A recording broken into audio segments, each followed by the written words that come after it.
Welcome to the Fascia Test. What do I mean by the Fascia Test? Well, we're going to go really deep into how fascia is the scaffolding structure of the whole nervous system. But we teach this technique from the ground up. That's because at the base of any building, the most important part is the ground floor and making sure this ground floor is stable. At the base of our bodies is something called plantar fascia. And that's this little stripe here. This is what creates spring-loaded stability for the entire body. Unfortunately, because many of us are put into shoes that were too small when we were developing, the fascia in between these 26 bones has become very constrained and tight. This influences the entire fascia system of the body.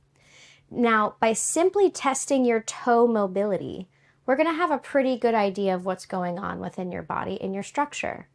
And no matter if you're dealing with neck issues or shoulder issues, we're still going to treat your fascia the same from the ground up.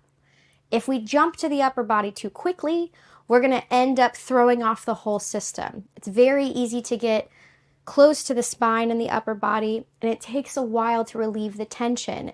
And all this tension, it plays into each other like a bicycle wheel. So to test your fascia, the first thing that we're going to do is have you spread your toes. So take your shoes off, take your socks off, and I want you to spread your pinky toe and your big toe as far apart as possible. Now, for those of you that don't have any ability to separate the toes, we're already going to be dealing with some constraints here.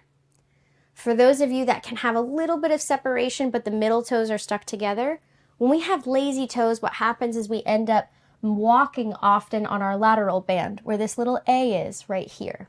And as we do that, we create a chain reaction up the side of the knee and the hip, often creating low back pain, knee pain, hip pain. So just by taking care of the fascia of the feet, we're going to be able to create so much more health through the rest of the body. For instance, when we look at the foot like an engineer, not like a doctor, this is a 26 bone structure. The whole leg only has 4 bones in it. The leg is going to follow whatever this spring-loaded mechanism has created within it. If these phalanges are too tight and bound together, it's going to create issues through the ankle joint, which is going to translate to the knee, which is going to translate to the hip. There's 2 million knee and hip replacements a year. And I see a lot of people walking around with very lazy toes or toes with no flexion or very little dexterity left. Some issues, just very easy to see when we start to isolate it and think like an engineer. You can see how this person probably has some pretty severe knee issues, right? But this is all coming from the health of the foot. You can see this person too is starting to lose complete structure from the bottom. This is going to affect every single step that they take. So by stretching out your toes, I want to see the condition of your fascia. Ask yourself if you have flexion or expansion between each of these toes. Can you isolate your big toe and move it separate from your little toes?